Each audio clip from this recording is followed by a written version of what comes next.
Oke.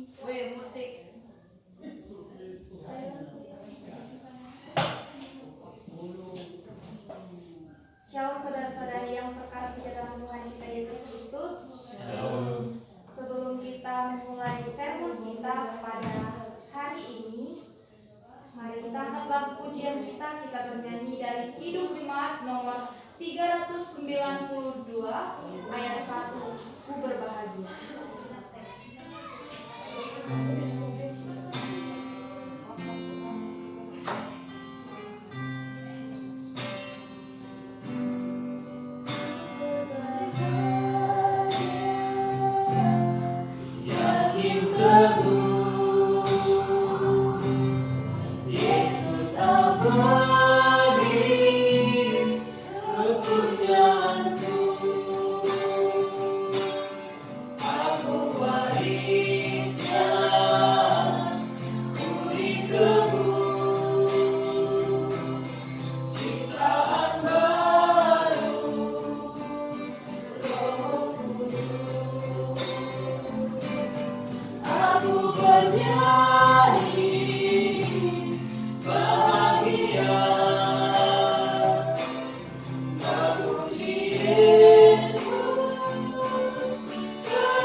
Terima kasih Bapa, terima kasih Yesus, terima kasih Roh Kudus buat cinta kasih Tuhan yang luar biasa menyertai kehidupan kami. Terima kasih Bapa karena Engkau sudah mengumpulkan hamba-hambamu di tempat ini, di mana Tuhan saat sebentar kami Bapa akan melakukan sermon untuk pembekalan kami dalam menyampaikan firman-Mu di hari Minggu yang akan datang. Tuhan Yesus, Engkau berkati ibadah sermon kami ini dari awal, pertengahan, bahkan hingga akhirnya. Biarlah Allah Roh Kudus memberikan hati, memberikan hikmat kebijaksanaan kepada kami, sehingga kami boleh berhikmat dan mengerti firman-Mu. Terima kasih Tuhan Yesus, kami siap melakukan sermon ini. Di dalam nama anakmu Tuhan Yesus Kristus, kami telah berdoa dan mengucap syukur. Amin.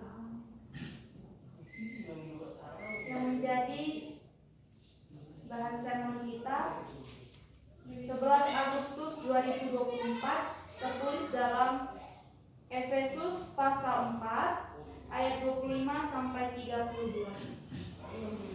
Efesus pasal 4 ayat 25 sampai 32 kita baca secara responsoria. Dimulai dari saya. Hagar ialah karena itu buanglah dusta dan berkatalah benar seorang kepada yang lain, karena kita adalah sesama anggota.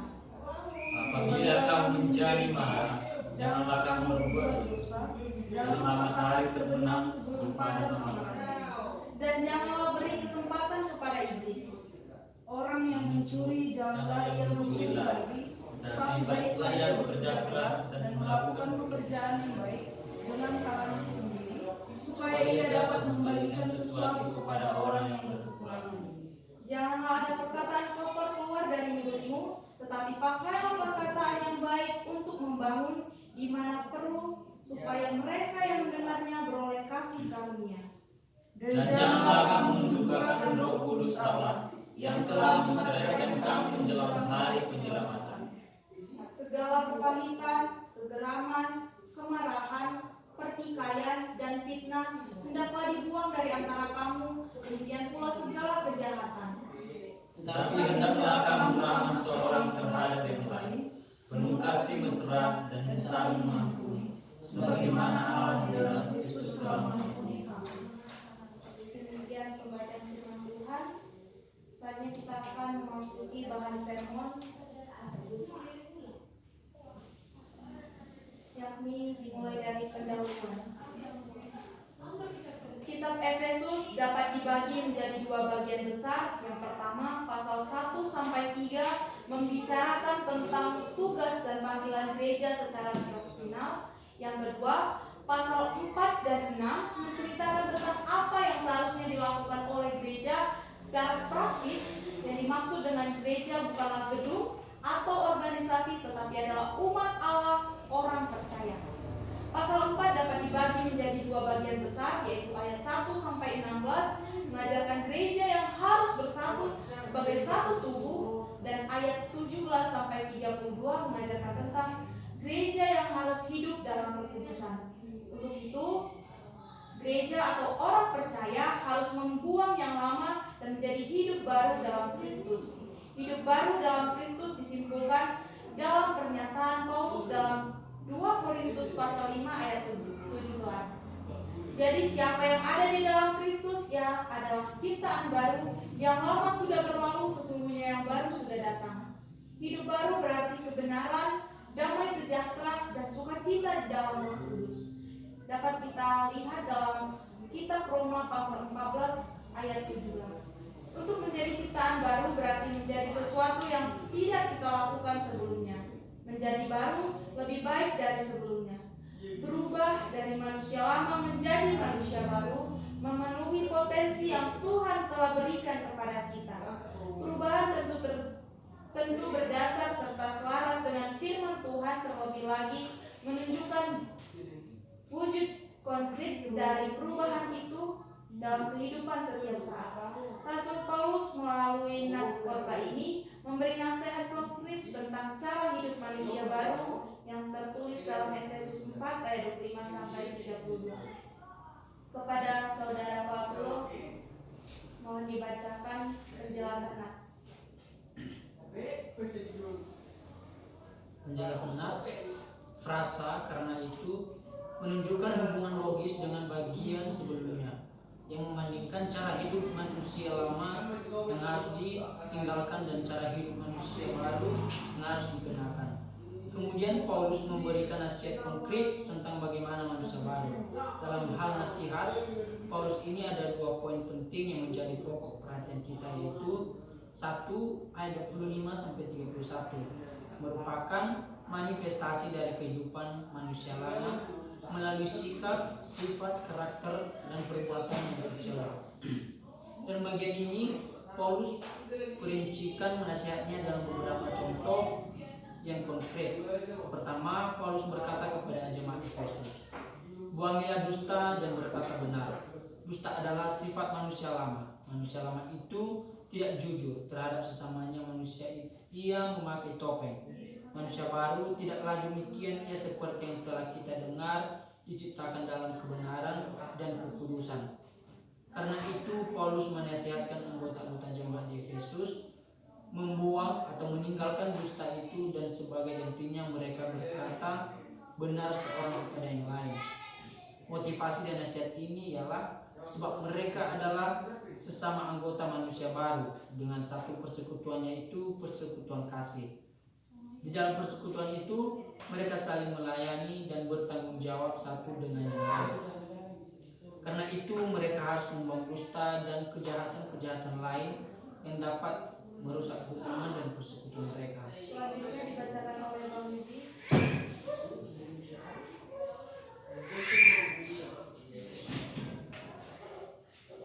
Dusta itu tentu berhubungan dengan amarah. Kalau anggota-anggota jemaat tidak hidup satu dengan yang lain, dan jika saling mendustai, maka akan timbul curiga, amarah, dan lain-lain di antara mereka. Mengingat bahaya itu, Paulus menasihat mereka dengan adanya kitab Mazmur pasal 4 ayat 5, supaya mereka jangan berdosa dalam amarah mereka. Apabila kamu menjadi marah, janganlah kamu berbuat dosa. Janganlah matahari terbenam sebelum padam amarahmu. Ayat 26. Amarah tidak selamanya disinyalir sebagai efek dari dosa. Namun amarah yang terus-menerus berlangsung dapat memberikan ruang kepada iblis. Orang yang dikuasai amarah dapat melakukan pekerjaan menjerumuskan ke dalam dosa. Selanjutnya dibacakan oleh saudara Kasih. Dari amarah Paulus berpindah ke bidang lain, yaitu bidang pencurian. Pada ayat 28, dosa mencuri ini tidak Tetapi ada juga orang yang berkecukupan tapi masih juga suka mencuri. Karena itu, nasihat Rasul Paulus ini harus kita terima sebagai suatu nasihat yang umum, ditujukan kepada semua jemaat dalam lapisan apapun, baik yang miskin ataupun yang kaya. Perbuatan mencuri harus mereka tinggalkan, harus mereka buang, sebab perbuatan ini bertentangan dengan status dan pengalaman mereka sebagai manusia baru atau hidup baru. Sebagai manusia yang sudah hidup baru, Rasul Paulus menasihatkan supaya setiap orang harus bekerja keras dan melakukan pekerjaan yang baik dengan tangan mereka sendiri. Manusia baru harus bekerja keras untuk memperoleh apa yang dibutuhkan dengan jujur dan dengan cara yang terhormat. Dari bidang pencurian, Rasul Paulus berpindah ke bidang lain, yaitu bidang percakapan dalam pergaulan sehari-hari pada ayat ke-29. Paulus mengingat akan perkataan kotor, buruk atau busuk yang banyak sekali dipakai oleh orang-orang yang tidak mengenal Allah.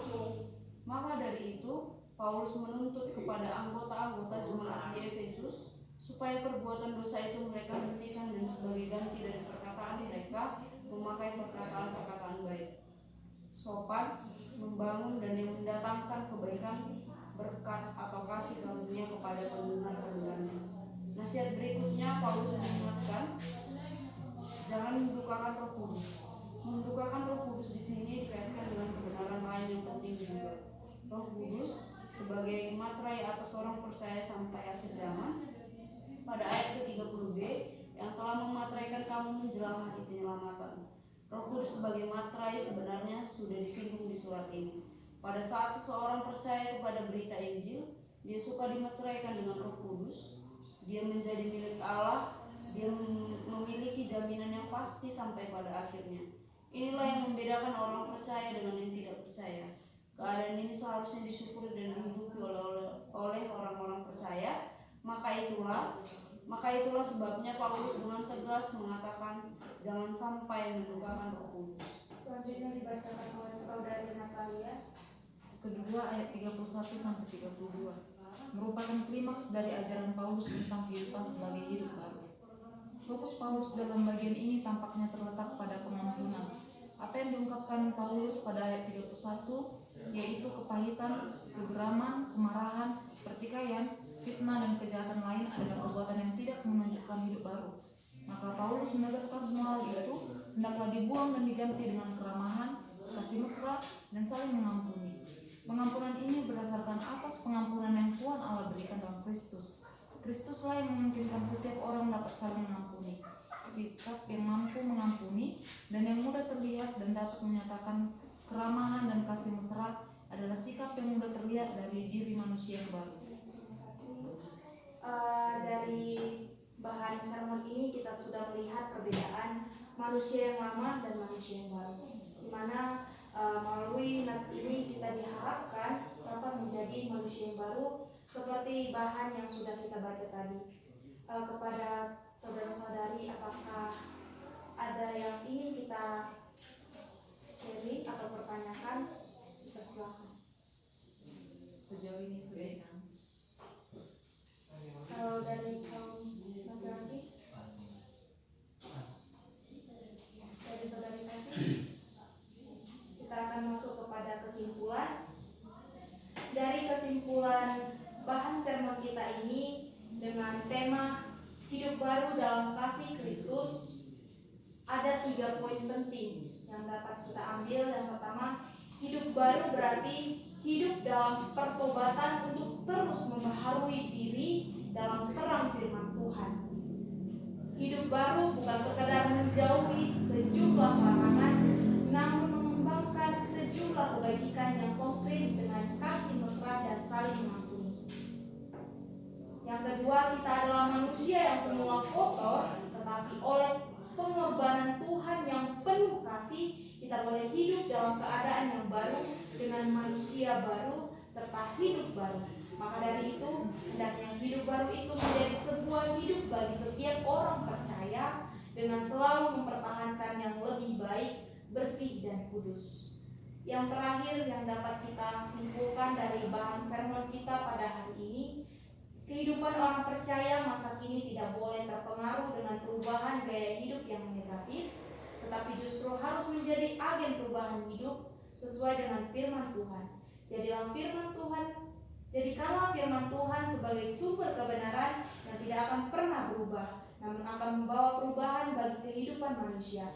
Inilah panggilan sebagai orang yang sudah hidup baru di dalam Kristus Yesus. Sebelum kita menutup sermon kita pada hari ini, mari kita angkat lagu pujian kita bernyanyi dari Hidup Jemaat nomor 426 ayat 1, kita harus membawa berita.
Terima kasih Tuhan Yesus, buat cinta kasih Tuhan yang sungguh luar biasa menyertai kehidupan kami.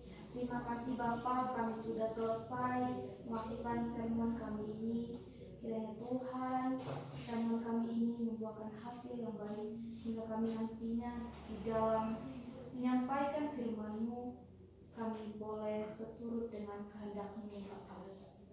Untuk itu mari kita mengakhiri ibadah sermon kita ini dengan mengucapkan doa yang telah diajarkan oleh Yesus kepada murid-muridnya, doa Bapa kami. Bapa kami yang di surga, dikuduskanlah nama-Mu, datanglah kerajaan-Mu, jadilah kehendak-Mu di bumi seperti di surga. Berikanlah kami pada hari ini makanan kami yang secukupnya, dan ampunilah kami akan kesalahan kami, seperti kami juga mengampuni yang bersalah kepada kami. Dan jangan membawa kami ke dalam pencobaan, tetapi lepaskanlah kami daripada yang jahat. Karena Engkau yang punya kerajaan dan kuasa dan dunia sampai selama-lamanya. Amin. Shalom. Guys, terima kasih ya teman-teman. Gak usah lagi bertanya.